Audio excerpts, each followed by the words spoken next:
ওম নমঃ শিবায় বন্ধুরা, কেমন আছেন সকলে? আশা করি সকলেই খুব ভালো আছেন। চলুন আমরা জেনে নিই ঈশ্বর আজকে আমাদের কী সংবাদ দিতে চাইছে, বিশেষ করে আপনাদের পার্টনারদের সম্বন্ধে, আপনাদের দুজনের সম্বন্ধে। আপনারা যারা দাম্পত্য জীবনে আছেন বা যারা অলরেডি রিলেশনশিপে রয়েছেন, তাদের জন্য এই সংবাদটি বিশেষ করে। আপনার পার্টনার অ্যাকচুয়ালি আপনার থেকে কী লুকোচ্ছে? আপনার ইদানিং মনে হচ্ছে যে আপনার পার্টনার খোলসা করে কিন্তু আপনাকে কিছু বলছে না, কিছু আপনি জিজ্ঞেস করলেই এড়িয়ে যাচ্ছে। আপনার সাথে যে পরিমাণে কথা বলতো, এখন কিন্তু প্রায় তার অর্ধেকের থেকেও কম করে দিয়েছে কথাবার্তা। আপনাকে আপনার ফিল হচ্ছে যেন আপনি অন্য কেউ। মনে হচ্ছে আপনি যে পার্টনারকে আপনি এতদিন বিশ্বাস করেছিলেন, এতদিন যার সাথে একটা এত ভালো সম্পর্ক ছিল, সে হঠাৎ করে বদলে গেল। হতে পারে আপনার পার্টনার আগে কোনো দিন এই প্রকারের ব্যবহার করেনি। তার জন্য আপনার কোথাও না কোথাও একটা খটকা লাগছে। বন্ধুরা, দেখে নিন আপনাদের পার্টনার অ্যাকচুয়ালি আপনার এবং আপনার পার্টনারের মধ্যে কী সমস্যা চলছে। আদপে কি কোনো থার্ড পার্টি রয়েছে? বন্ধুরা, ওকে, আপনার পার্টনার কোনো না কোনো বিষয় নিয়ে একটু ভালো রকমের চিন্তিত রয়েছে। ওকে, আর এই চিন্তার কারণে আপনার পার্টনার ভুলে যাচ্ছে যে আপনি এত ভালোবাসেন আপনার পার্টনার। আপনার পার্টনার কিন্তু বুঝতে পারছে না যে এই সমস্যা থেকে কীভাবে বেরোবে, এতটাই। ওকে, আপনার পার্টনার অ্যাকচুয়ালি আপনাকে বলতে চাইছে না যে সিচুয়েশানটার কথা, কারণ আপনার পার্টনার ভাবছে যে আপনিও হয়তো দুঃখ করবেন বা কষ্ট পাবেন অ্যাকচুয়ালি। এই জন্য আপনাকে সমস্যায় ফেলতে চাইছে না। তাই আপনার পার্টনার নিজের মধ্যেই ঠিক করেছে যে নিজেই সলভ করবে। ওকে, অবশ্যই আপনার পার্টনার যথেষ্ট ক্যাপাবল, কিন্তু সম্পর্কে দেখুন, যতই স্ট্রং হোক না কেন, সম্পর্কে দুটো পার্টনারের কথোপকথন জরুরি। ঈশ্বর পার্টনার কেন তৈরি করেন? একে অপরের সুখ দুঃখে সঙ্গী হওয়ার জন্য। একে অপরের যদি সমস্যা হয়, সেটা সমাধান করতে গেলেও কিন্তু দুজনকে আলোচনা করতে হয়। আর এটা আপনার পার্টনার ভুল করছে, আপনার কথা না শুনে নিজে সলভ করতে চাইছে। ভাবছে আপনাকে দুঃখ দেব না, কিন্তু আপনি দুঃখ অলরেডি পেয়ে যাচ্ছেন, কারণ আপনার পার্টনার বুঝতে পারছে না যে এই কারণে আপনাকে সে অ্যাভয়েড করছে, আর এর ফলে আপনি দুঃখিত হচ্ছেন। এটা কিন্তু আপনার পার্টনার বুঝতে পারছে না।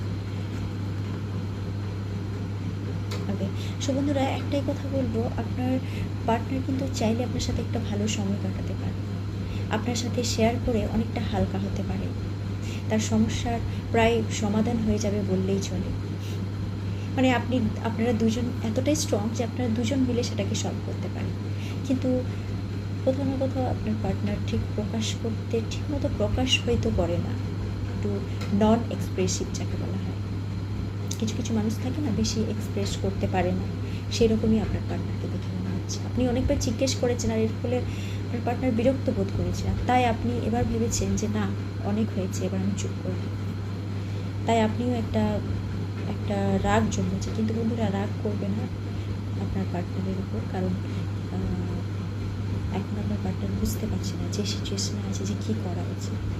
ওকে, অবশ্যই একটু সময় দিন আপনার পার্টনারকে, এখন একা থাকতে দিন, দেখবেন ঠিক বুঝে যাবে। আপনার সাহায্য কিন্তু নিতেই হবে। অ্যাকচুয়ালি আপনার থেকে দূরে থেকে কিন্তু আপনার পার্টনার খুশিতে নেই, এটাও কিন্তু অনবরত চিন্তা করে যাচ্ছেন আপনার ব্যাপারে। কিন্তু কি করবে, আসলে আপনার সাথে কথা বলতেই পারছে না স্বতঃস্ফূর্তভাবে। ভাবছে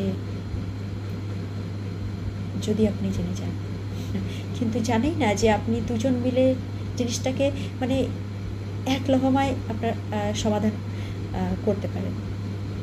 বন্ধুরা, যাই হোক, নিজেই আসবে আপনার পার্টনার, কারণ ডিভাইন ঠিক নিয়ে আসবে, কারণ আপনার মধ্যে এই যে সেপারেশনটা, এটা ডিভাইন চাই না।